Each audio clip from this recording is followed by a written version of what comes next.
жеңіс күніне 78 жыл 1941 жылдың маусымында басталып, үздіксіз 5 жылға, яғни 1418 күнге созылған сұрапыл соғысқа Кеңес одағының құрамындағы республикалардың азаматтарымен қатар қазақстандықтар да қатысты.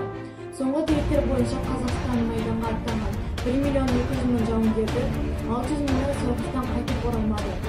Жалпы бұрынғы Кеңес одағының 27 миллионға жуық адамының соғылған қанды қылмысқа елімізден аттандырылғандардың ішінен 500-ден астамы жауынгердің 1934 жылы бекітілген ең жоғарғы Кеңес одағының батыры атанған болатын.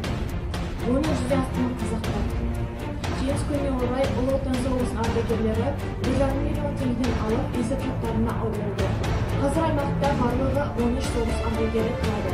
Соғыс жылдарында барлығы 45 мың Қарағанды майданға аттанып, оның 18 мыңы қайтып оралмаған. Қарағанды облысы бойынша тек 3 өңірде соғысқа ардагерлер қалды. 19-ы Қарағандыда, 3-і Теміртауда, 1-і Асылдаров ауданында тұрады. Соғыс жалмап, аға іні бауырды, зар жылатты, тыныш жатқан ауылды. Бірақ біздер өздеріңнің арқанда көрген жоқпыз сол бір қырғын дауылды. Жалғызынан айырыпты ананы, әкесінен айырыпты баланы. Бірақ біздер өздеріңнің арқанда көрген жоқпыз қайқы ұшқан даланы. Қан майданға шығарып сап ардағын, қыз келіншек сүрметті салмағын.